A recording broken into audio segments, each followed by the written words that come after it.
Ada lima hal yang jika kamu laksanakan, insya Allah akan menjadikanmu sebagai hamba-hamba Allah SWT yang salehah, sehingga Allah SWT senantiasa memandangmu dengan pandangan kasih sayangnya, dimuliakannya dirimu, dijaganya dirimu dimanapun saja kamu berada. Adik-adik saudaraku sekalian yang saya muliakan, saya tahu tentu tidak mudah untuk tinggal di rantau seperti dirimu ini, jauh dari keluarga, jauh dari negeri yang kamu kenali, tinggal bersama dengan orang-orang asing yang kamu tidak mengerti bahasanya, yang kamu tidak mengerti budayanya. Tentu bukan mudah, akan tetapi menjadi mudah jika rahmat Allah senantiasa mengiringi perjalananmu itu. Akan tetapi menjadi tak hanya mudah, melainkan indah bagi orang-orang yang menjalaninya dengan penuh kasih sayang dari Allah SWT Tuhannya. Kalau udah disayang sama Allah, orang lain bisa bikin apa? Kalau udah disayang sama Allah SWT, yang lain bisa berbuat apa? Kalau sudah kamu dicinta sama Allah SWT, yang lain bisa apa? Allah SWT hanya akan memilihkan untukmu keadaan-keadaan yang baik. Karenanya penting bagimu untuk tetap menjadi hamba Allah SWT yang salehah dimanapun saja kamu berada.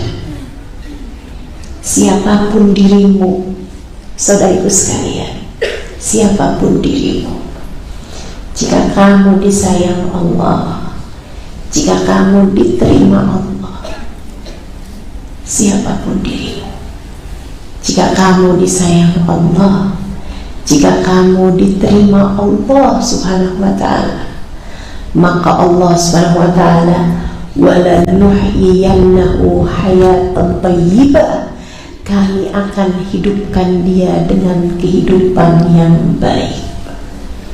Kamu akan dijaga Allah dimanapun saja kamu berada. Kamu akan diperlakukan Allah dengan perlakuan-perlakuan yang indah. Sekali lagi, karenanya penting bagimu untuk menjadi hamba Allah yang saleh. Insya Allah. Ini 5 pesan saya yang harus kamu ingat-ingat, kamu jaga. Kamu jaga, putar-putar terus di kepala kamu 5 nasihat saya ini. Yang pertama, benerin niat, luruskan niat, itu penting. Sebab kata Nabi Muhammad, innamal a'malu binniyat wa innamal likulli imri'in ma nawa. Semua perbuatan tergantung dari niatnya, dan semua orang hanya akan diberi sesuai dengan niatnya. Kamu sama-sama datang dari negara yang jauh dari sini. Kamu sama-sama di negara ini untuk bekerja, tapi nilaimu di mata Allah Subhanahu wa ta'ala nggak sama. Karenanya balasan dari Allah pun kepadamu nggak sama. Ada yang disayang, ada yang dibuang, ada yang dicinta, ada yang dimurka. Kamu masuk yang mana? Salah satu tolak ukurnya ada pada niat. Ada pada niat. Niatmu mengerjakan kehidupan di dunia ini, niatmu untuk datang ke negeri ini, niatmu menjalani hari-hari selama kamu berada di sini ataupun berada di tempat-tempat yang lain, untuk apa? Untuk apa? Kalau kamu hanya untuk menghindari permasalahan di kampung, ditagih-tagih pinjol, kabur aja dah. Sekalian yang jauh, biar nggak bisa disusul pakai helm ke Hong Kong. So itu sekalian yang saya muliakan, kalau kamu tujuannya hanya untuk itu, tujuannya sama sekali tidak ada urusan antaramu dengan Allah Subhanahu wa Ta'ala, ya kamu akan mendapatkan apa yang kamu tuju itu aja. Tujuanmu misalnya habis bercerai, ngelihat mukanya mantan enak banget dah, kabur aja dah. Sekalian yang jauh, biar nggak pernah ketemu di pasar, biar nggak pernah ketemu di Indomaret. So itu sekalian saya muliakan, ya kamu cuma akan dapat itu aja. Atau misalnya nyari uang di negeri sendiri rada susah, ya udah dah, ada yang ngajakin pergi ke sini. Tujuannya emang bener-bener nyari duit aja, biar bisa punya uang, biar bisa jalanin kehidupan dengan lebih mudah gitu. Misalnya, ya hanya itu aja. Akan tapi ketika kamu punya niatan-niatan yang besar dengan kamu berangkat ke negeri ini, misalnya gitu, untuk menjadikan dirimu perempuan yang lebih terhormat, memiliki penghasilan sendiri, kemudian bisa kirim pula kepada orang tua, menafkahi orang tua, berbakti kepada orang tua, apalagi yang sudah punya anak, bisa menyekolahkan anaknya dengan harta yang halal hasil kerjamu selama di tempat ini misalnya. Teman-teman saudara sekalian yang saya muliakan, kamu punya niat, ya Allah, Engkau berikan kepada hamba ini anak yang merupakan amanah darimu ya Allah. Gak bisa nafkahin karena suami juga gak ada, atau dia juga tidak bisa mencari nafkah karena sakit atau tidak mencukupi. Kemudian kamu pula ikut membantu perekonomian keluarga, ya Allah, saya mau sekolahkan anak saya pondokin anak saya, biayanya dari saya bekerja di sini ya Allah, biar anak saya ngerti jadi hamba-Mu yang benar, biar anak saya bisa belajar jadi hamba-Mu yang saleh. Ya Allah, bantuin saya, tolongin saya. Kamu niatnya untuk itu, maka setiap apapun yang kamu lakukan di negeri ini bernilai pahala di sisinya. Makanya penting benerin niat. Apalagi jika kamu niatkan memberi nafkah keluarga, membantu saudara-saudara, misalnya gitu, bukan hanya untuk sekedar kebanggaan sendiri, bisa beli ini, bisa beli itu gitu. Akan tetapi juga kita bisa bantu orang-orang yang ada di sekeliling kita atau yang ada di kampung halaman kita. Itu bisa punya nilai di sisi Allah Subhanahu wa Ta'ala Jalla Jalaluhu wa Ta'ala Azamatuh. Kamu niatkan juga tinggalmu di tempat ini sebagai saksi-saksi ibadahmu di hadapan Allah Subhanahu wa Ta'ala. Teman-teman saudara sekalian yang saya muliakan, di negeri ini mayoritasnya non-muslim, bukan begitu? Ketika kamu ruku, sujud kepada Allah SWT, menjadi negeri yang asalnya tidak pernah disebut nama Allah, menjadi disebut nama Allah di tempat ini karena artinya kamu telah benar-benar melaksanakan apa yang Allah sebutkan, inni ja'ilun fil ardi khalifah.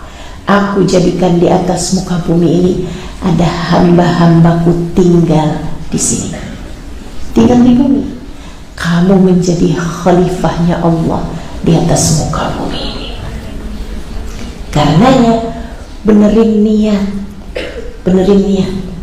saya tinggal di negeri ini agar saya menjadi hamba-hamba Allah yang tetap memanggil nama Allah, tetap menyebut nama Allah di antara sekian banyak orang yang tidak menyebut nama Allah Subhanahu wa ta'ala. Niatnya yang benar. Kalau kamu benar di niat, maka akan benar pula lah apa yang kamu lakukan, akan berkah pula lah pendapatan yang kamu hasilkan. Sebab likulli imri'in ma nawa, setiap orang hanya akan diberi sesuai dengan niatnya. Saya mau ceritain. Ada dulu zamannya Nabi Muhammad sallallahu alaihi wasallam, sahabat dengerin suara panggilan perang. Jadi zaman itu kan belum ada media sosial, belum ada TV, belum ada radio bahkan. Itu kalau Nabi mau ngajakin orang perang, mesti ada orang yang manggil-manggil gitu. Dia naik unta, kemudian suaranya kenceng, dia jalan di pemukiman penduduk di daerah-daerah gitu, ngasih tahu, ya ayuhan nas, saya semuanya nih laki-laki dewasa di atas usia sekian gitu kan, kasih tahu. Laki-laki dewasa, Nabi Muhammad besok mau ngajak kita pergi perang. Besok kumpul ya di masjid di waktu duha misalnya gitu. Kasih tahu tuh orang ini. Ada seorang sahabat Nabi dengar panggilan kayak begitu, dia bergegas bangun, kemudian dia pergi kandangnya. Dia punya kandang kuda, dia bersihin tuh kudanya. Kita besok mau pergi perang dah. Kuda maksudnya. Bersih-bersihin, siap-siap dah, dimandiin kudanya, ditajemin pedangnya. Sambilan bersih-bersihin kuda, dia mikir, pergi perang ya, mudah-mudahan menang. Ntar kalau menang nih, mudah-mudahan kita banyak dapat harta rampasan. Ada yang dapat kuda, ada yang dapat unta, ada yang dapat kambing. Saya nggak akan milih kuda, saya udah punya. Saya juga nggak akan milih unta, saya juga udah ada. Saya memilih kambing aja. Nanti nih kalau saya dapat kambing, nanti saya sembelih kambingnya, nanti saya bakar atinya, makan ati kambing bakar. Wih, enak banget tuh. Habis selesai dia bersih-bersihin kambingnya, ditajem-tajemin pedangnya, dirapi-rapiin baju perangnya. Kecapean di atas balai-balai, ketiduran. Waktu ketiduran dia ngimpi kayaknya udah di peperangan.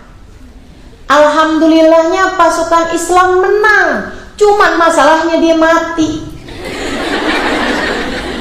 Di mimpinya itu dia di antara yang mati. Mimpinya tuh kayak panjang, tiba-tiba udah di negeri akhirat gitu.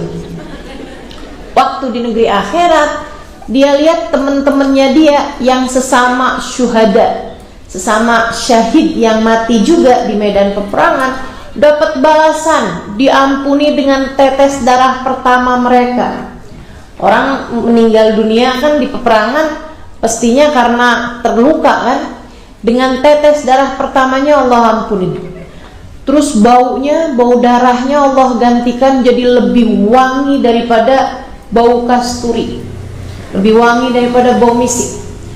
Kemudian lagi Allah Subhanahu wa ta'ala jadikan seluruh dosa-dosanya diampuni dan bisa memberi syafaat kepada 70 keluarga dan sahabatnya yang mestinya sebelum masuk surga masuk neraka dulu. Itu bisa dengan syafaat satu orang syahid bisa langsung masuk surga tanpa hisab. 70 orang dari keluarga dan sahabatnya, semuanya tuh pada dapat balasan-balasan indah seperti itu kecuali dia. Dia ngeliatin aja, yang lain-lain pada bau wangi, kenapa saya enggak nih? Yang lain-lain diampunin dosa-dosanya, kenapa saya masih ada juga nih? Yang lain-lain punya banyak keluarga dan sahabat-sahabat yang disyafaatin. Saya kok enggak? Jadi dia pun deketin malaikat. Dia bilang, "Om." Malaikat maksudnya. Numpang tanya dong. Iya. Itu kok teman-teman saya udah dapat balasan-balasannya syahid.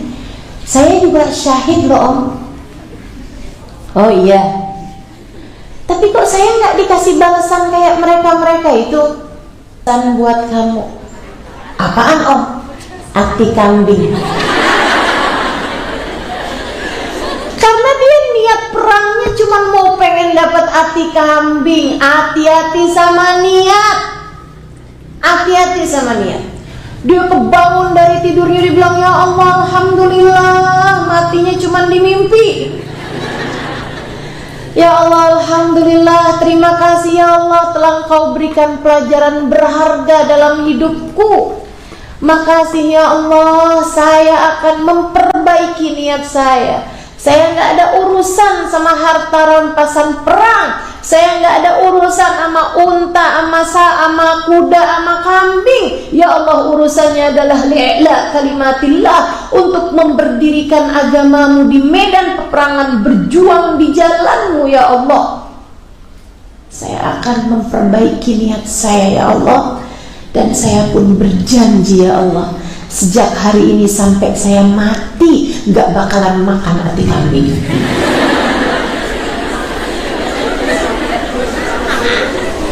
Hati-hati sama niat. Kamu datang jauh-jauh dari negerimu ke negeri ini, niatmu buat apa? Jangan sampai niatmu hanya sekedar nyari jodoh. Jangan sampai niatmu hanya sekedar nyari uang.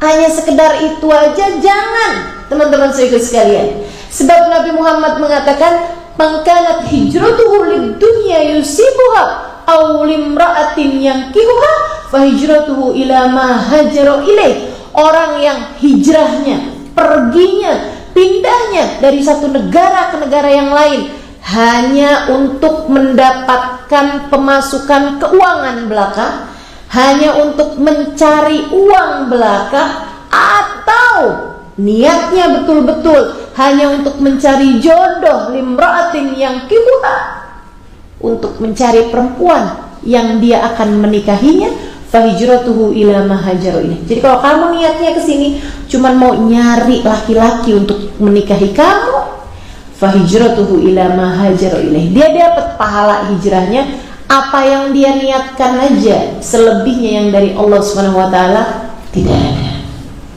Sayang saya. Sama kerjaannya, kalau beda di niat, balasannya berbeda.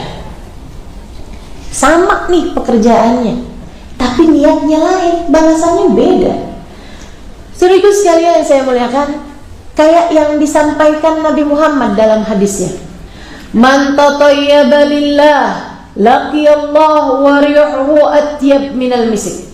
Siapa yang pakai wewangian karena Allah, mau sholat pakai minyak wangi, mau ketemu sama perempuan nih pakai minyak wangi, biar orang lain tidak terganggu dengan aromanya. Karena kita kalau mengganggu orang lain dengan aroma kita yang nggak enak gitu, nggak mandi seminggu misalnya, gitu ya, nggak sikatan gigi 2 minggu misalnya gitu, nggak keramasan 2 bulan misalnya gitu kan.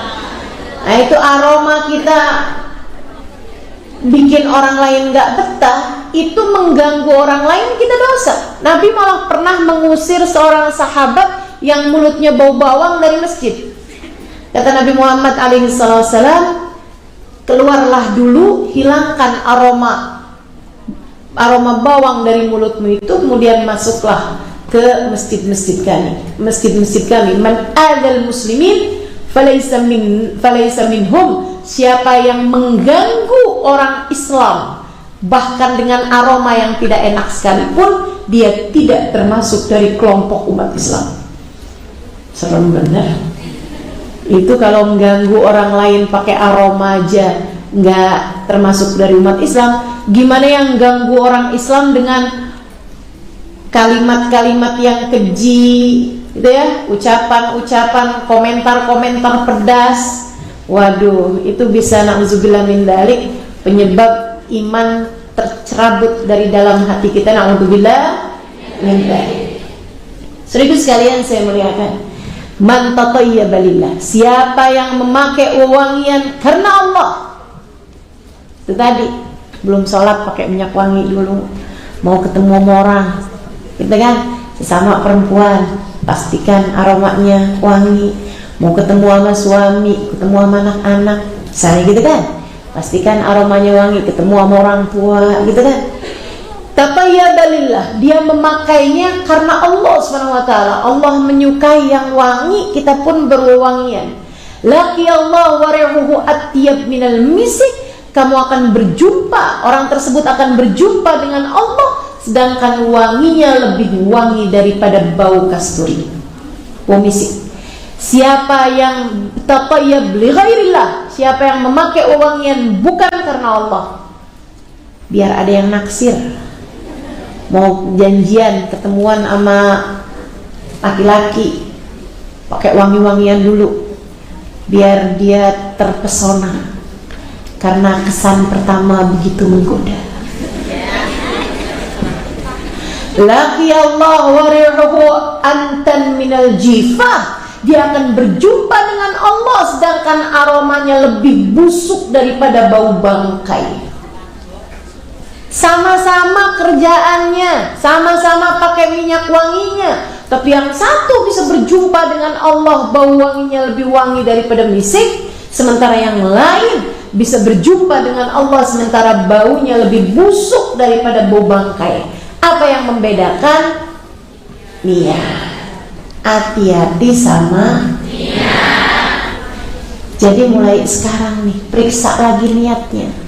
Kemudian sampaikan sama dirinya, saya tinggal di negeri ini untuk melaksanakan perintah Allah, inni ja'ilun fil ardi khalifah, untuk melaksanakan perintah Allah Subhanahu wa ta'ala, mencari rizki yang halal, untuk menafkahi kehidupan keluarga saya di kampung.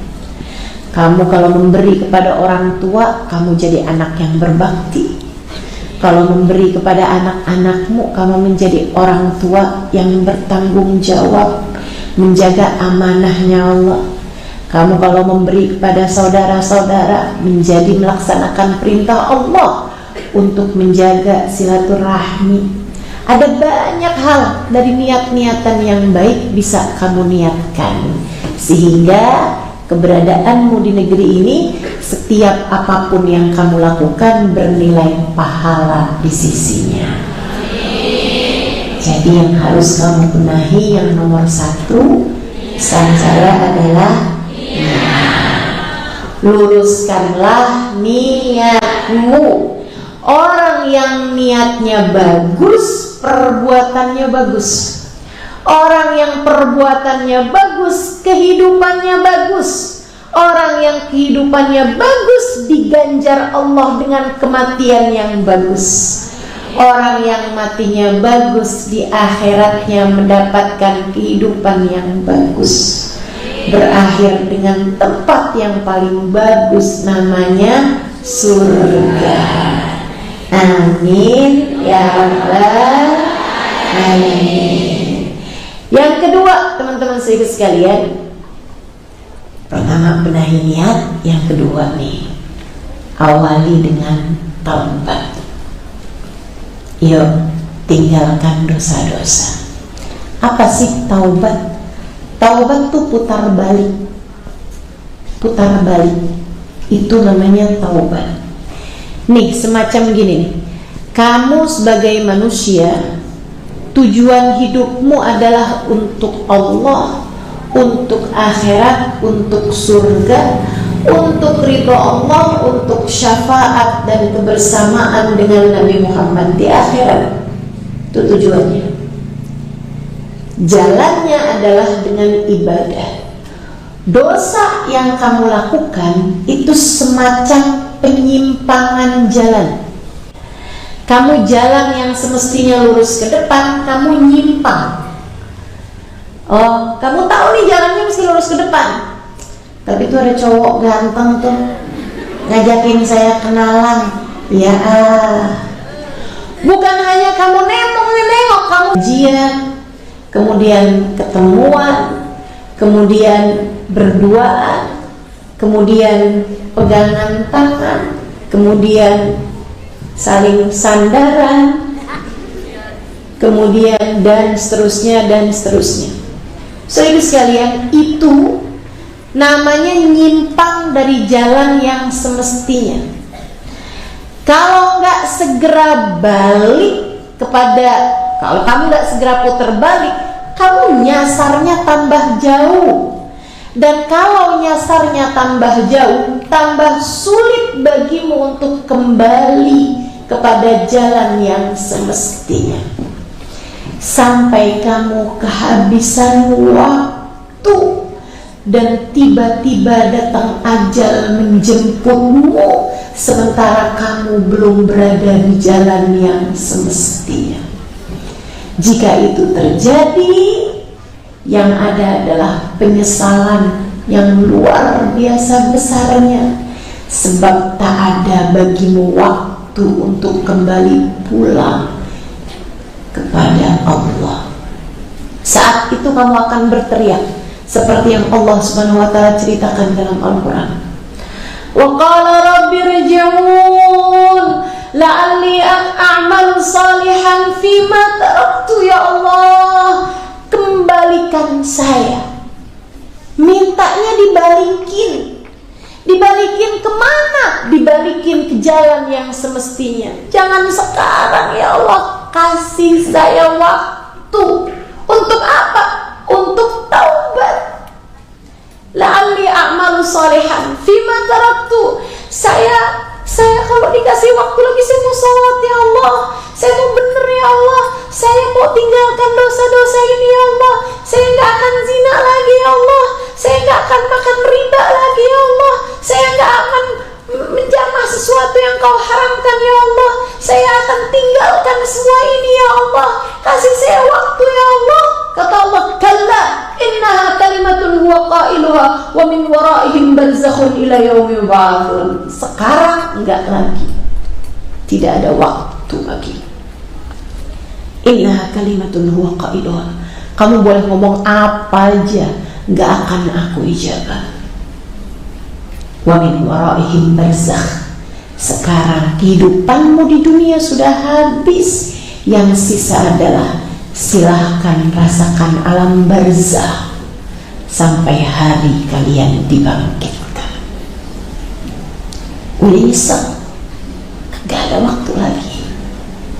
Makanya selagi sekarang masih ada waktu, teman-teman, segeralah bertaubat. Taubatilah dosamu, semanis apapun dosa itu terasa. Karena saya nggak bilang taubati dosamu sepahit apapun dosa terasa, enggak. Taubati dosamu semanis apapun dosa terasa. Karena untuk orang-orang yang masih dikuasai hawa nafsu seperti kita, terkadang dosa itu rasanya masih manis. Terkadang tuh hal-hal yang diharamkan Allah buat yang masih dikuasai hawa nafsu rasanya masih menyenangkan. Karenanya aku sampaikan kepadamu, Dek, ku sampaikan kepadamu, Kak, Bu, taubatilah dosa semanis apapun dosa itu terasa. Taubatilah dosa semanis apapun dosa punya rasa. Taubatin. Lagi pula senangnya Allah tuh kalau melihat ada hambanya yang kembali dari dosa, Allah berkenan menerimanya. Walaupun udah rusaknya kayak apapun, Allah kalau mau menerima taubat hambanya, terima aja. Dosamu sebesar apapun, kalau dilemparkan ke dalam lautan ampunan Allah, hanya seperti buih di dalam samudra ampunannya. Jadi jangan pernah bilang, taubat ya udah terlanjur kotor, kayaknya nggak mungkin deh Allah terima taubat saya udah terlalu jauh dari Allah, saya nggak mungkin bisa balik lagi, udahlah udah terlanjur kotor, mau gimana lagi. Enggak deh, enggak bu, enggak. Kalau Allah melihat kesungguh-sungguhan hatimu untuk datang kepada Allah, dalam hadis qudsinya Allah SWT mengatakan, apabila ada hambaku datang kepadaku dengan bergunung-gunung dosa, aku akan datang kepadanya dengan bergunung-gunung ampunan. Sekali lagi, innal kaba'ira fil ghufrani kallamani. Dosa-dosa besar seperti apapun, jika Allah berkenan mengampuninya, hanya seperti buih di dalam lautan ampunan Allah. Dosa kalau diampunin gak ada yang besar, semuanya kecil. Tapi dosa sekecil apapun, kalau gak diampunin sama Allah, gak ada yang kecil, semuanya besar. Sebab bisa jadi penyebab Allah mengusirnya dari rahmatnya Allah Subhanahu wa ta'ala. Karenanya, taubatilah dosa. Saya bicara saat ini dengan sangat serius kepadamu. Saya berharap kamu mendengarnya dengan hatimu. Taubatilah dosamu, dosa yang kamu punya. Kalau Allah tidak berkenan mengampuninya, bisa jadi penyebab kehancuran hidupmu dunia sebelum kelak Allah menghancurkanmu di akhirat. Dosa kita, kalau Allah tidak berkenan mengampuninya, jadi penyebab kehancuran kita di dunia sebelum kelak Allah hancurkan kita di akhirat. Sebaliknya, karena Allah telah melihat kesungguhanmu dalam bertaubat. Ketika Allah melihat kesungguhan kita dalam bertaubat, dosa kita sebesar apapun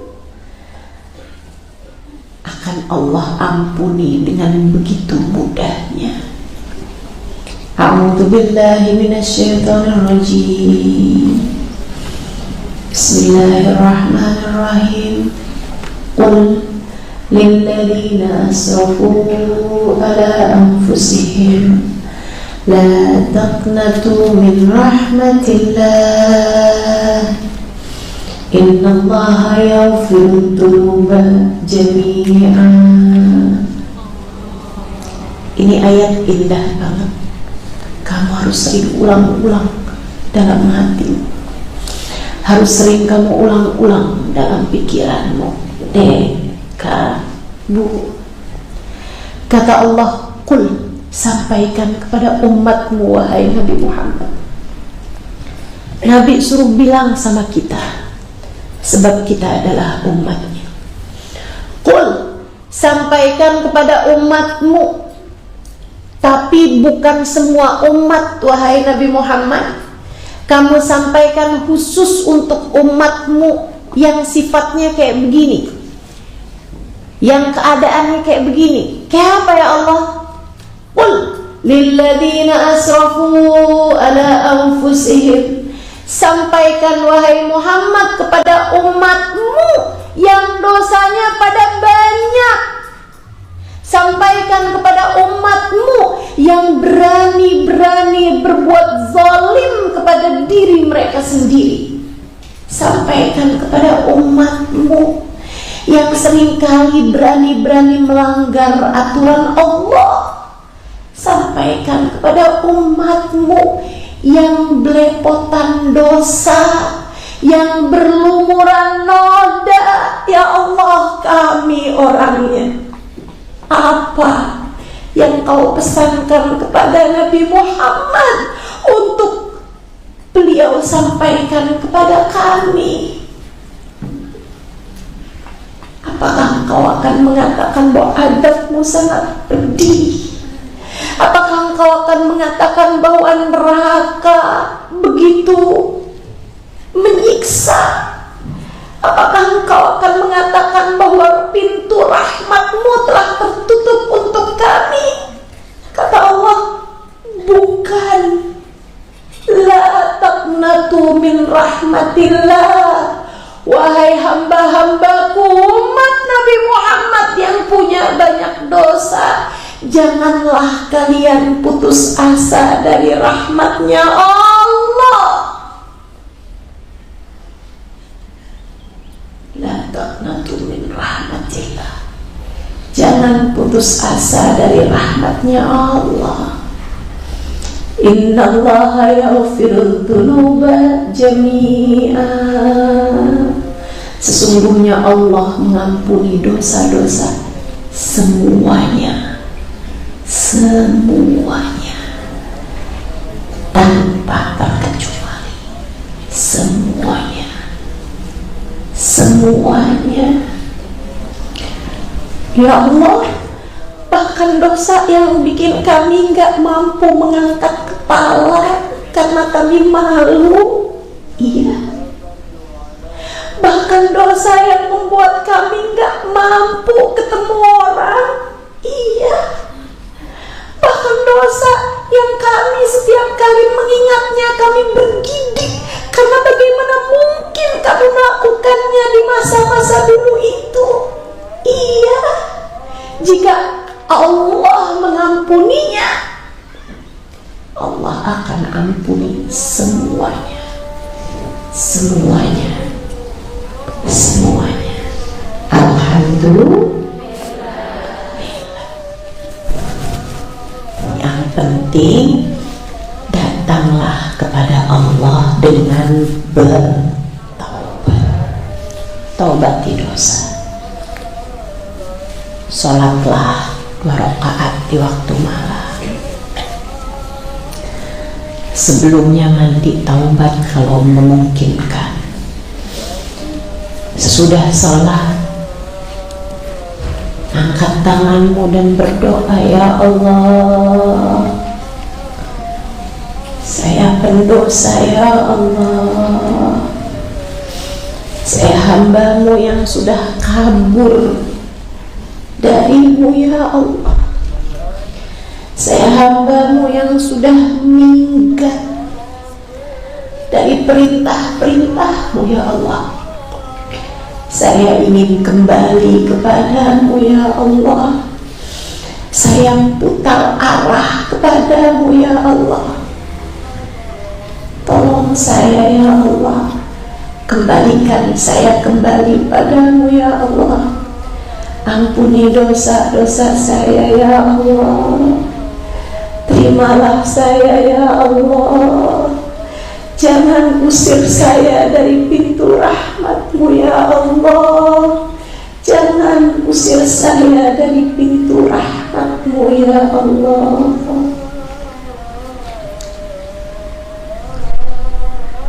Berjanjilah untuk tidak lagi mengulangi perbuatan-perbuatan dosa. Ustazah, terkadang tuh saya udah taubat, Ustazah. Udah saya tinggalin dosa-dosa, udah saya janji, udah saya nangis sama Allah, tapi besoknya saya kayak kerjain lagi. Gimana ya Ustazah?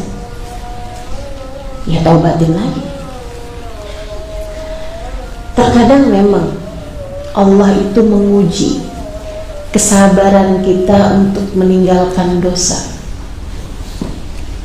akhirnya ngerjain lagi dosa, taubat lagi yang sungguh-sungguh, nangis minta sama Allah sambil bilang, tolong bantuin ya Allah, bantuin biar saya bisa ninggalin dosa, jagain saya biar saya kuat ninggalin dosa.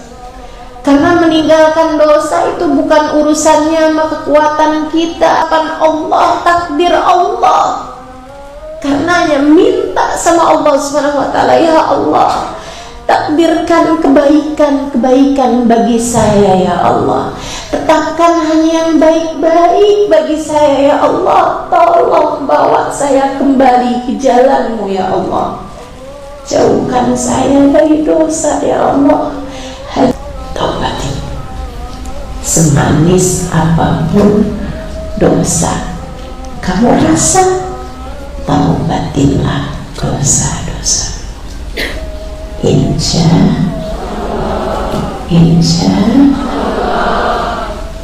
pertama tadi apa? Kedua tadi apa? Yang ketiga, benerin ibadah. Jangan ditinggal ibadahnya, sholatnya, sedekahnya juga jangan tinggal, Qur'annya jangan tinggal, zikirnya jangan tinggal. Nggak ada waktu ustazah, capek ustazah. Kamu jadikan waktumu buat Allah, Allah akan berkahi waktu kamu yang lain. Cobain, awali pagi hari dengan baca Yasin. Gak apa-apa, sambilan kamu ngerjain yang lain-lain misalnya gitu, sambil kamu baca Yasin habis sholat subuh misalnya, atau kapanpun waktu yang memungkinkan. Kata Nabi Muhammad, siapa yang mengawali, siapa yang kepengen diberi kemudahan sepanjang hari, awalilah harimu dengan baca surat Yasin. Untukmu yang orang tuanya sudah meninggal, bisa tuh pagi hari kamu baca Yasinnya, diniatkan hadiah untuk orang tuanya yang sudah meninggal, biar kamu tetap bisa jadi anak yang berbakti bahkan kepada orang tua yang sudah meninggal dunia. Itu cita-cita umi saya waktu masih hidup. Saya tanyain apa yang umi pengen dari anak-anaknya, umi saya cuman kasih satu pesan, itu aja. Umi saya itu waktu hidupnya perempuan yang susah disenangkan dengan dunia. Umi saya itu kalau saya kasih hadiah, berapa hari hadiahnya udah di tangan orang. Kalau saya kasih apa aja, itu senangnya kasih-kasihin ke orang. Jadi saya tanya, Umi itu pengennya anaknya apa sih Mi, yang ngasih apa gitu sama Umi? Umi cuma bilang, kata Umi saya, Umi pengen nanti kalau Umi meninggal dunia, anak-anak Umi gak keberatan buat mengirimkan hadiah surat Yasin tiap hari buat Umi. Teman-teman saudara sekalian saya muliakan, mudah-mudahan anak-anaknya dapat melaksanakan apa yang diinginkan oleh orang tuanya. Nah kamu juga bagimu yang punya orang tua yang sudah meninggal dunia, usahakan kalau pagi baca surat Yasin, dihadiahkan buat orang tuanya. Kata Nabi Muhammad, Yasin, iqra'u ala mautakum Yasin, bacakan, hadiahkan buat orang-orang tua yang sudah meninggal dunia, buat keluarga kalian yang sudah meninggal dunia, hadiahkan surat Yasin. Jadi hadiah yang indah buat orang-orang tua kita yang sudah meninggal dunia.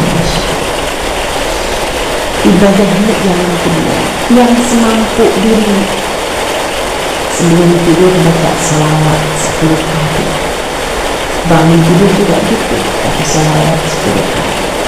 Gak usah yang panjang-panjang selawatan, ntar ketiduran nanti. Apalagi kalau baca selawatnya pakai lagu, wah itu sih fix sih. Ya sampai 10 itu minum BBM. Baca yang panjang aja. Allahumma shalli ala sayyidina Muhammad wa ala ali sayyidina Muhammad. Allahumma shalli ala sayyidina Muhammad wa ala ali sayyidina Muhammad. Baca 10 kali ketika mau tidur, baca 10 kali ketika bangun tidur. Kalau mau tidur, ya Allah, tidurkan saya sebagai hamba-Mu dan sebagai umat Nabi Muhammad, ya Allah. Jangan jauh-jauhkan saya dari-Mu, jangan jauh-jauhkan saya dari dunia. Ya Allah, saya jauh dari keluarga saya saat ini, ribuan kilometer jarak antara saya dengan keluarga. Ya Allah, jangan jauhkan saya dari-Mu dan jangan jauhkan saya dari kekasih-Mu, baginda kami Nabi Muhammad sallallahu alaihi wasallam. Ya Allah, jadikan saya sebagai umat yang sabar. Nanti bangun tidur juga gitu. Bismillah, alhamdulillahilladzi ahyana ba'da mamatihi. Terima kasih ya Allah, saya hari ini bangun kembali setelah sebelumnya tidak sadarkan diri. Kalau lagi tidur kan nggak sadar apa-apa, kayak orang mati, setengah mati loh. Kemudian kita bangun kembali dengan rahmat, dengan izin Allah SWT. Ya Allah, jadikan saya sebagai hamba-Mu yang salehah pada hari ini. Terus kamu baca Allahumma shalli ala sayyidina Muhammad wa ala ali sayyidina Muhammad. Allahumma shalli ala sayyidina Muhammad wa ala ali sayyidina Muhammad 10 kali sambil kamu bilang, ya Allah, Kau bangunkan saya kembali sebagai umat Nabi Muhammad. Ya Allah, jangan jauhkan saya dari Nabi. Jadi dikerjain, jangan tinggal ibadah, terutamanya sholat 5 waktu, subuh, zuhur, asar, maghrib, isya. Jangan tinggalkan teman-teman. Sholat disebut sholat dari kata-kata wasala yasimu silatan sholatan, yang artinya adalah hubungan. Siapa yang tidak sholat berarti dia telah memutuskan hubungannya dengan Allah Subhanahu wa ta'ala. Kita ini hidup di atas muka bumi ini sebagai orang asing, sebab kita berasal dari Allah. Kita semua milik Allah Subhanahu wa ta'ala. Tapi Allah baik banget sama kita. Meskipun kita dihidupkan di atas muka bumi ini sebagai orang asing, Allah tetap ngasih kita nih umat Islam enak buat kita tetap terhubung sama Allah. Nih, kamu saya izinkan ya telepon, karena aku sehari 5 kali, subuh, zuhur, asar, maghrib. Siapa yang gak ngerjain sholat kayak orang yang melempar ke telepon? Kamu hidup di negeri ini sebagai orang asing, bahkan kamu hidup di atas muka bumi ini juga sebagai orang asing. Kamu lahir sendiri, kamu pulang juga nanti sendiri, kamu hidup sendiri, kamu mati pun sendiri. Kamu kepengen menjadi orang yang terus berada dalam pandangan kasih sayang Allah, tetap terhubung sama Allah Subhanahu wa ta'ala sebagai khalifah fil ardh, sebagai hamba Allah di atas muka bumi ini. Maka jagain hubungan kamu sama Allah, tetaplah terhubung sama Allah dengan cara kerjakan sholat. Karena yang sering saya sampaikan di majelis-majelis manapun, saat seseorang sholat bukan hanya karena dia mau sholat, akan tetapi karena dia masih dicinta oleh Allah, sehingga Allah Subhanahu wa ta'ala berkenan untuk menerima dia di hadapannya. Sebaliknya, orang kalau nggak sholat bukan hanya karena dia nggak mau sholat, tapi karena dia sudah tidak lagi bernilai di sisi Allah, sehingga Allah Subhanahu wa ta'ala tidak mengizinkan dia untuk menghadap kepadanya. Bu, saya tanya, Pernah nggak kesel sama orang sampai nggak mau lihat muka dia?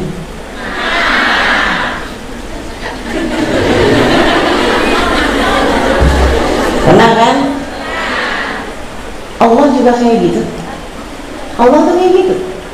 Allah kalau udah sebel sama orang, Allah nggak suka sama seorang hamba, Allah pun tidak lagi mengizinkan orang tersebut untuk menghadap kepadanya, sehingga dia tidak lagi mengerjakan sholatnya, karena dia telah terusir dari pintu rahmatnya Allah. Allah tidak lagi berkenan untuk menerima dia. Hati-hati sama sholat. Jagain sholatmu dulu. Jagain sholatmu, kadang jagain sholatmu. Insya Allah. Kalau bisa tambahin bangun malam. Tambahin bangun malam. Ini negeri ini yang kalian tinggal ini, umat Islamnya dikit, minoritas. Berapa orang aja yang Islam? Yang diizinkan Allah untuk nyebut nama Allah nggak banyak. Apalagi yang bangun di waktu malam, tambah nggak banyak lagi. Kalau kamu menjadi salah satu di antaranya, kamu akan menjadi cahaya yang paling terang. Kamu akan menjadi hamba yang akan dipandang Allah dengan pandangan kasih sayang. Coba bangun di waktu malam, kemudian sholat 2 rakaat, 4 rakaat, pokoknya sholat itu 3 rakaat atau 5 rakaat, 7 rakaat. Gini, semalam, 3 malam. Teman saya sampai bilang, saya nggak percaya ada doa di sepertiga malam terakhir yang tidak diijabah Allah SWT. Saya nggak percaya. Semua doa di sepertiga malam terakhir tentulah diijabah oleh Allah SWT. Dan kalau kamu bilang, tapi sudah doa Ustazah belum diijabah juga gitu, belum. Bukan tidak. Terus Allah tidak akan bosan kecuali kamu yang bosan. Dan di sepertiga malam terakhir, ibarat orang datang ke rumah orang untuk minta-minta, ya. Kalau di waktu yang lain kamu masih perlu ketuk pintu, kamu masih perlu nunggu, kamu masih perlu ngomong. Kalau di sepertiga malam yang terakhir, Allahnya sudah lagi bagi-bagi. Jadi kamu ketika minta, kamu tengadah tangan, dengan mudah Allah pun memberikannya kepadamu. Idza ja'at thuluthul lailil akhir, apabila datang sepertiga malam yang terakhir, Allah pun turun ke langit bumi, wa yunadi hal min mustaghfirin hal min ta'ib hal min talibi hajatin fa'unilahul matalib. Kata Allah, mana nih hamba-hambaku yang sedang punya hajat? Mana? Aku akan kasih dia. Mana nih hamba-hambaku yang sedang memohon ampunan? Mana? Aku akan ampuni dosa-dosanya. Mana hambaku yang ingin kembali di jalanku? Aku akan segera menerimanya dan membukakan pintu rahmatku lebar-lebar baginya. Itu Allahnya udah siap, tinggal bagi-bagi. Kamunya aja yang perlu untuk bangun di sepertiga malam terakhir. Nggak usah lama-lama. Kalau kamu emang nggak kuat, kalau kamu emang lemah, kalau kamu memang terlalu banyak aktivitas di usaha capek, nggak usah lama-lama. Sekitar setengah jam gitu sebelum subuh bangun. 20 menit gitu sebelum subuh kamu wudhu, kemudian mulai berdoa kepada Allah SWT. Itu hasilnya luar biasa besar, meskipun tentu saja kepada Allah itu seringkali urusannya nggak instan, sebab Allah mau melihat kesungguh-sungguhan. seminggu, 2 minggu, 3 minggu, sebulan, 2 bulan. Lihatin. Salah satu fadilahnya bangun di waktu malam, teman-teman, bikin hati jadi lebih lapang. Makanya saya saranin yang suka sumpah-sumpah, yang suka merasa dunia tak lagi bersahabat bagiku, yang suka merasa aku adalah orang paling menderita di seluruh jagat raya gitu. Ada yang kayak begitu tuh, saya sarankan padamu untuk mulai bangun malam, cobain. Tapi yang serius doa, minta sama Allah SWT, yang istiqomah semalam, 2 malam, 3 malam, seminggu, 2 minggu, sebulan, 2 bulan, lihatin. Nanti kamu akan merasakan hatimu jadi lebih lapang, hatimu jadi lebih lapang berkatnya ibadah di waktu malam. Insya Allah. Apalagi kita nih yang punya banyak hajat sama Allah. Saudariku sekalian yang saya muliakan, kadzab man idda'a annahu yuhibbuni, kata Allah dalam hadis qudsi, fa idza jannahu al-lail nama'ani. Bohong orang yang aku cinta padaku, kata Allah, tapi di sepertiga malam yang terakhir aku tungguin dia tidur, akunya ditinggalin. Allah bilang begitu dalam hadis qudsinya. Jangan sampai kita dicap sebagai para pembohong, naudzubillah min dzalik. Yuk mulai bangun di waktu malam, pasang alarm yang serius, sebelum tidur doa, minta dibangunkan di sepertiga malam terakhir. Ini saya kasih tips nih, sebelum tidur baca Bismillahirrahmanirrahim 21 kali. Belum tidur baca Bismillahirrahmanirrahim 21 kali, kemudian doa, ya Allah minta dibangunkan gitu ya di jam sekian.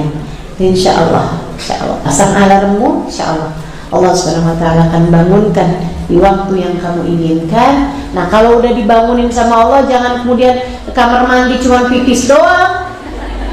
Jangan ya, sekalian ibadahlah pada Allah Subhanahu wa ta'ala dengan serius, minta apa yang menjadi hajat-hajatmu kepadanya. Mudah-mudahan dijabah semuanya.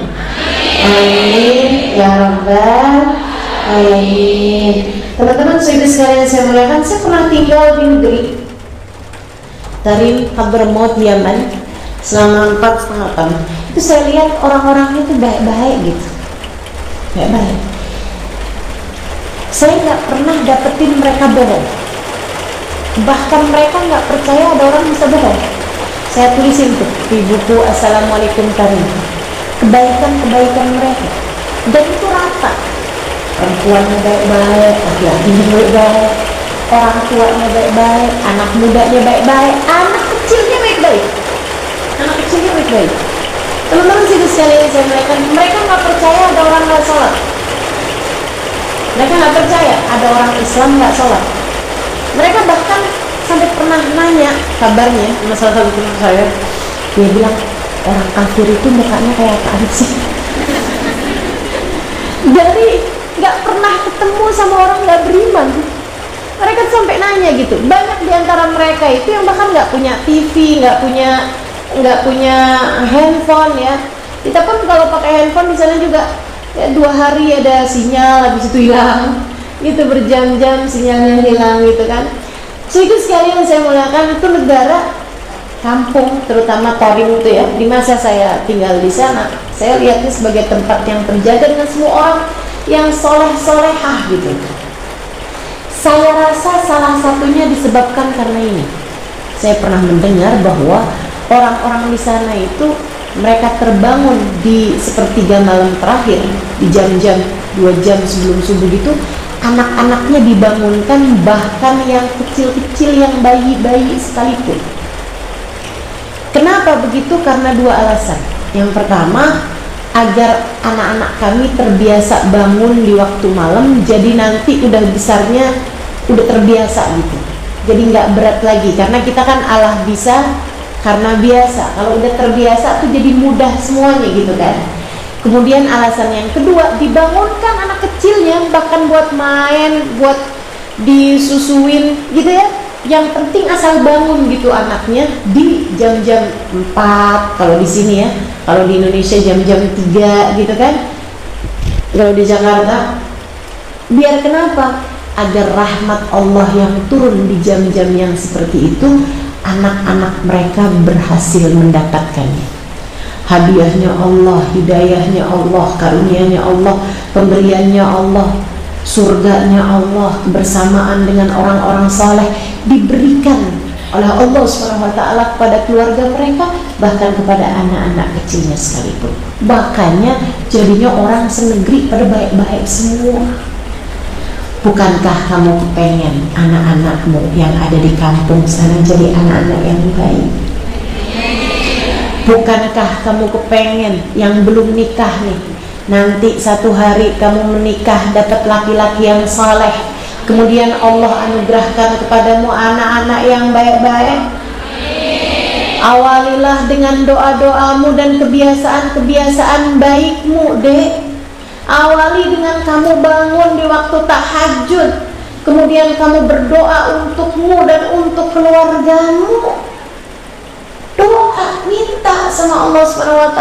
Bukankah yang punya semuanya adalah Allah SWT Jalla Jalaluhu wa ta'ala azamatuh? Maka seperti yang tadi saya sampaikan, kamu pengen jadi hamba Allah yang salehah, yang nomor 3 adalah ibadah. Ibadahnya jangan tinggal, insya Allah. Yang nomor 4, kamu pengen jadi hamba Allah Subhanahu wa ta'ala, kamu harus rendahkan hatimu kepada Allah. Serahkan segala urusan, titipkan kepada Allah. Gantunganmu sama Allah tuh harus kuat. Gantungkan segalanya hanya kepada Allah Subhanahu wa ta'ala Jalla Jalaluhu wa ta'ala azamatuh. Allah tidak pernah menyia-nyiakan apapun yang dititipkan kepadanya. Hidup ini berat, kamu gak akan kuat kecuali jika Allah Subhanahu wa ta'ala berkenan untuk menolongmu. Bukan begitu? Kamu merasa gak begitu?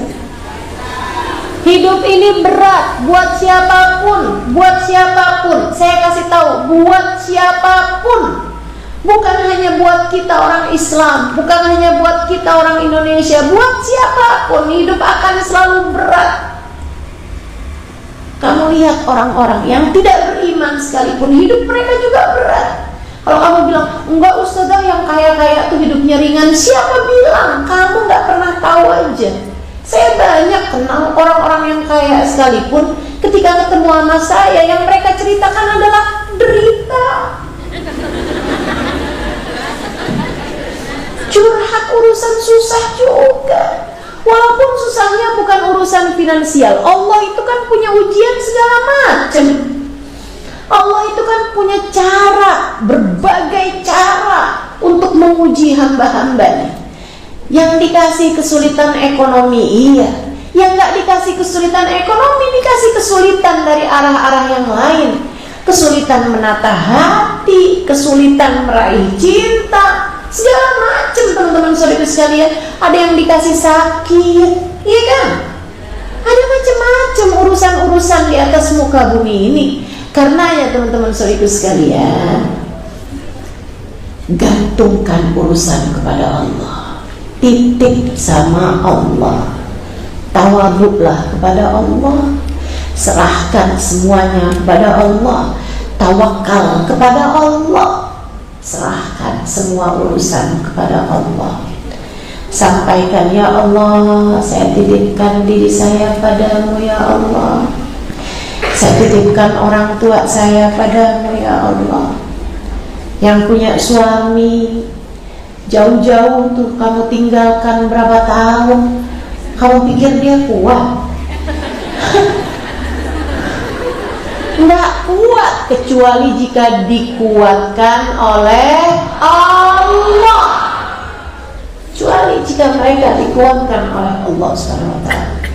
Karenanya bantuin, minta biar Allah jaga suamimu, sebagaimana kamu minta kepada Allah agar menjaga dirimu itu. Sekali lagi, hidup ini berat, kamu nggak akan kuat kecuali jika kamu dikuatkan oleh Allah. Karenanya titipkan sajalah hidupmu itu pada Allah Subhanahu wa taala. Saudara sekalian yang saya muliakan, saya diberi pelajaran sama Allah Subhanahu wa taala untuk menitipkan sesuatu pada Allah Subhanahu wa taala. Saya ingat ada satu hari waktu saya tinggal di Tarim dulu, Tarim Hadramut di Yaman sana itu ya. Teman-teman saya sekalian, satu hari saya memang tinggalnya sama abang saya di satu rumah, kita kontrak rumah. Satu waktu baju saya kotor semua, jadi saya harus nyuci. Kebiasaan anak-anak kos kan gitu tuh, kalau belum kotor semua belum mulai nyuci. Jadi ini udah saya cuci semuanya, akhirnya saya jemur. Nggak punya jepitan baju saya jemur gitu aja. Udah selesai nih saya jemur, dari atas atap itu tadi, sutoh itu di jemuran, saya lihat dari kejauhan ada angin. Angin di sana tuh suka kelihatan. Angin di daerah-daerah Timur Tengah itu ya, kelihatan tuh gitu kan. Arahnya ke tempat jemuran saya gitu, ke tempat arah rumah saya, dan itu biasa terjadi. Biasa terbangin tuh, apaan aja yang kena diterbangin deh tuh. Ya Allah, saya jadi mikir aja, itu kalau kena ke sini nih, mana nggak ada jepitannya kan? Gimana nih ya? Mestinya sih saya ambilin, saya taruhin gitu. Tapi saya mikir, berarti nanti pulang dari majelis saya nggak punya baju nih. Tapi kalau saya ambilin juga, saya nggak punya baju. Kalau saya biarin, saya jemur, saya takutnya ntar diterbangin gitu sama angin. Yang saya bayangin juga, saya takutnya di Tarim itu kan banyak ulama. Ada ulama lagi jalan, tiba-tiba apa ini? Pakaian dalam saya kan malu ya. Ya Allah, ini rumah siapa? Ya ampun, terketahuan pula. Saya mikir gitu. Tapi saya juga buru-buru, saya mau hadir majelis. Majelis saya udah waktunya datang gitu kan. Waduh, gimana ya ini ya? Ya udah dah. Saya inget tuh keterangan dari guru saya, apapun kalau dititipkan sama Allah nggak akan kecewa, akan Allah jaga. Ya udah, bismillah deh. Saya datengin semua baju saya pegangin, saya titip sama Allah. Istauda'tukallah. Saya pegang satu-satu, saya bilang saya titipkan kamu kepada Allah,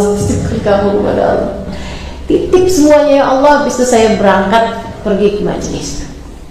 Pulang-pulang saya liatin di jalanan banyak banget sampah beterbangan. Ada juga baju-baju itu juga. Waduh, ini jemuran siapa nih? Terbangin angin nih. Saya udah deg-degan aja. Begitu nyampe rumah, saya langsung naik ke atas untuk lihat jemuran saya, dan di sanalah saya terpaku. Di sanalah saya terpesona. Jemuran saya tak ada yang bergerak dari tempatnya. Semuanya seperti ketika saya meninggalkannya, tak bergerak satu baju pun darinya.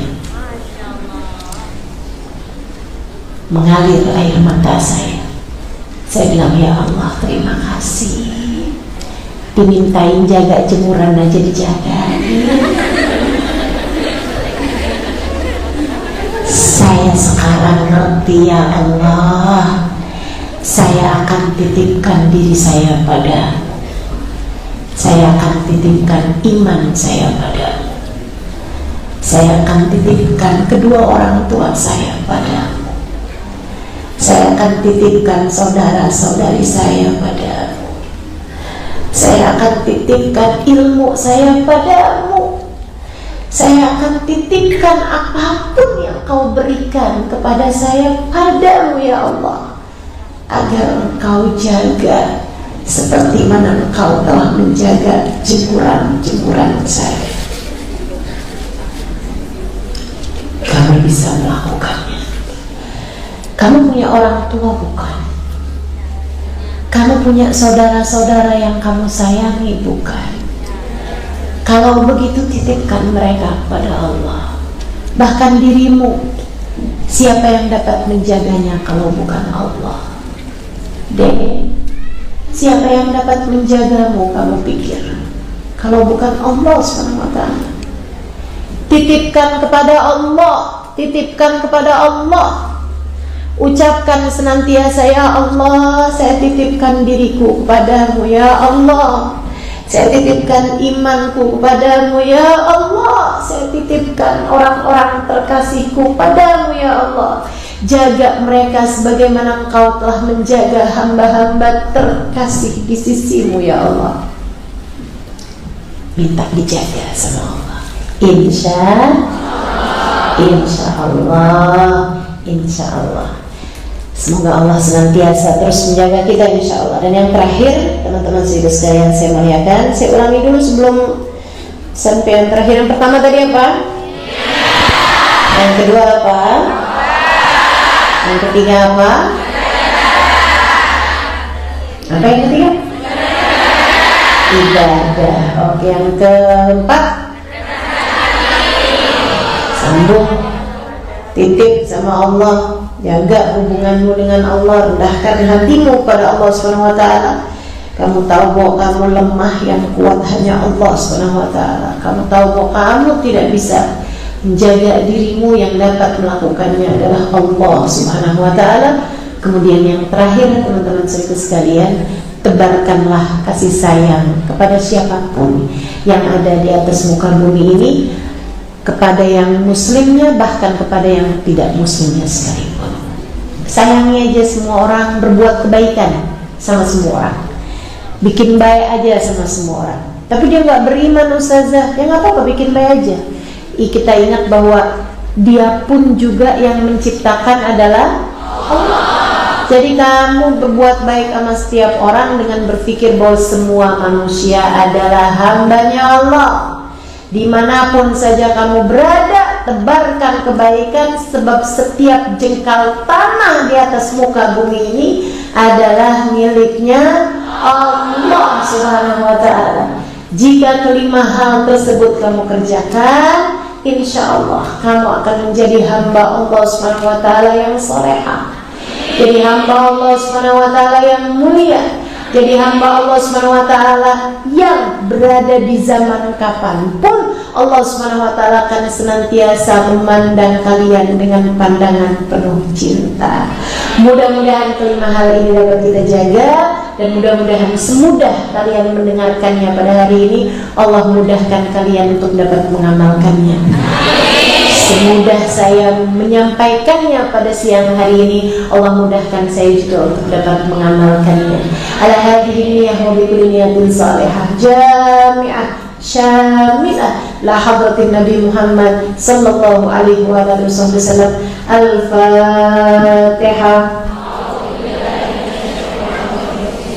Bismillahirrahmanirrahim. Baca bersama-sama. Alhamdulillahirabbil alamin. Iyyaka na'budu wa iyyaka nasta'in. Ihdinas siratal mustaqim. Siratal ladzina an'amta 'alaihim ghairil maghdubi 'alaihim waladdallin. Allahumma bihaqqil Fatihah, birmatil Fatihah, barakatil Fatihah, taftah lana abwabal khair, tu'amilana mu'amalat ahlal khair, takfina min syarril fitan wal mihan wa ghairi, innaka wali kulli khair, mutafaddil bi kulli khair birahmatika ya arhamar rahimin. Allahumma inna nas'aluka ziyadatan fid din, barakatan fil umur, wa sihhatan fil jasad, wa sa'atan fil rizqi, wa tawbatan qabla al maut, wa shahadatan 'inda al maut, wa maghfiratan ba'da al maut, wa afdal 'inda al hisab, wa amanan min al 'adab, wa nasiban min al jannah, warzuqna an-nazar ila wajhika al-karim. Allahumma afina min bala'ik, wa awzi'na syukra ni'matik, wa adikna barda'afik, wa halawata munajatik ya muqallibal qulub. Thabbit qulubana ala dinik ya muhawwilal ahwal.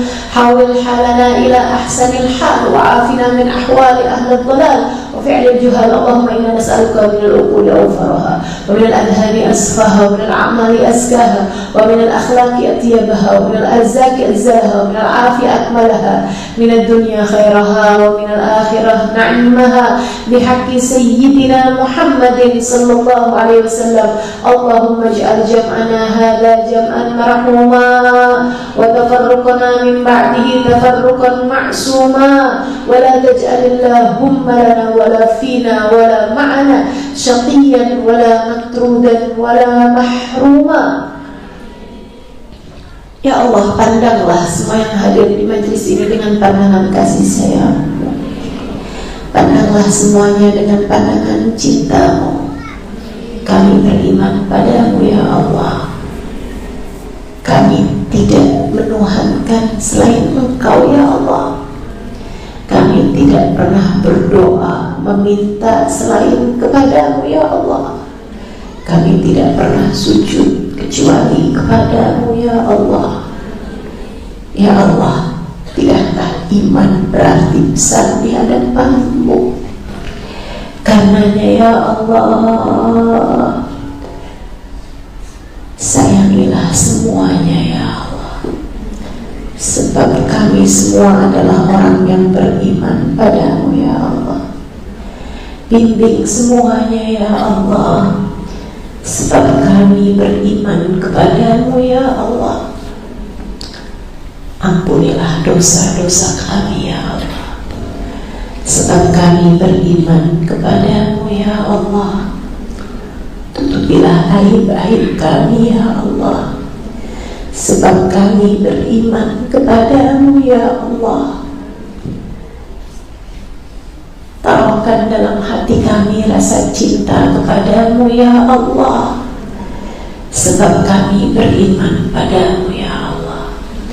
Taruhkan dalam hati kami rasa cinta kepada kekasih-Mu ya Allah, Nabi kami Muhammad sallallahu alaihi wasallam, sebab kami beriman kepadamu dan kepadanya. Ya Allah, jagain kami ya Allah. Bukankah kami beriman padamu ya Allah? Jaga kami ya Allah.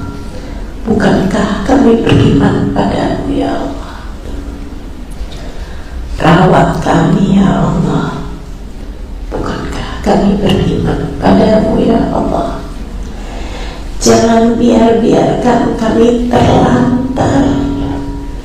Jangan biarkan kami berlumuran dosa. Jangan biarkan kami terjerumus kepada lembah-lembah noda. Jangan biarkan kami ya Allah terbengkalai urusan-urusan kami. Jaga kami ya Allah, peliharakan kami ya Allah, rawat kami ya Allah, seperti mana Engkau telah melakukannya kepada hamba-hamba tercinta di sisi-Mu ya Allah. Seperti Engkau merawat para kekasih-kekasih-Mu ya Allah. Seperti Engkau merawat para ulama-ulama-Mu ya Allah. Seperti Engkau merawat para sahabat-sahabat Nabi kami Muhammad ya Allah. Rawatkan kami juga ya Allah. Jagakanlah pula untuk kami kedua orang tua kami ya Allah, yang masih ada di atas muka bumi ini. Sehatkan badannya ya Allah. Sehatkan badannya ya Allah. Berkahkanlah waktunya ya Allah. Sibukkan mereka beribadah padamu ya Allah. Ampuni dosa-dosanya ya Allah. Ringankan sakitnya ya Allah. Orang-orang tua kami ya Allah, bahagiakan hatinya ya Allah. Bahagiakan hatinya ya Allah. Apabila datang ajal menjemput mereka, matikan mereka dalam husnul khotimah. Ya Allah, untuk orang tua kami yang sudah meninggal dunia, hanya Engkau yang dapat melakukannya, ya Allah. Jamulah mereka dengan jamuan yang indah darimu, ya Allah. Ampuni dosanya, ya Allah. Tutupi aibnya, ya Allah. Syafaatkan Nabi Muhammad untuk mereka, ya Allah. Syafaatkan Nabi Muhammad untuk mereka, ya Allah. Jika ada di antara mereka yang saat ini berada dalam siksa kubur, kami mohon padamu, angkat siksanya, ya Allah. Angkat siksanya, ya Allah. Kasihanilah mereka, ya Allah. Kasihanilah mereka, ya Allah. Angkatlah siksa dari mereka, ya Allah. Bukankah Engkau dapat melakukannya?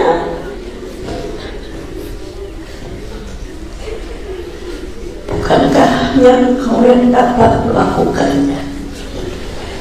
Ya Allah, apapun saja dosa mereka, ampuni sajalah, ya Allah. Kasihanilah mereka, ya Allah. Angkat siksanya, ya Allah. Dan apabila di antara mereka berada dalam nikmat kubur, tambahkanlah, ya Allah. Jadikanlah apa yang kami lakukan pada hari ini sebagai hadiah kami untuk mereka. Keluarga yang kami tinggalkan di kampung kami, ya Allah, jagakan mereka untuk kami, ya Allah. Sayangi mereka, ya Allah. Rawat mereka, ya Allah. Karuniamu pada mereka, ya Allah. Sehatkan badannya, panjangkan umurnya, berkahi kehidupannya. Anak-anak kami, ya Allah, karuniakan pada mereka nasib yang bagus, ya Allah. Karuniakan pada mereka nasib yang bagus, ya Allah. Jadikan kami semuanya hamba-hambamu yang soleh-solehah, ya Allah. Sehatkanlah yang sedang sakit, pulihkanlah yang sedang sakit, ya Allah. Mudahkanlah yang sedang sulit, lapangkanlah yang sedang sempit. Kami mohon kepadamu, ya Allah. Ampunilah segenap dosa-dosa kami, dosa mata, dosa telinga, dosa lisan, dosa tangan, kaki, perut, farji. Ampuni saja semuanya, ya Allah. Engkau yang dapat melakukannya. Jangan biarkan kami terjerumus dosa kelamaan, ya Allah. Jangan biarkan kami tersesat kelamaan, ya Allah. Kami takut tak ada waktu untuk kembali kepadamu, ya Allah. Siapapun di antara kami yang sedang berada dalam lembah dosa, yang dia kesulitan untuk bisa naik darinya, kami mohon Engkau sajalah, ya Allah. Angkat dia dari lembah dosanya, ya Allah.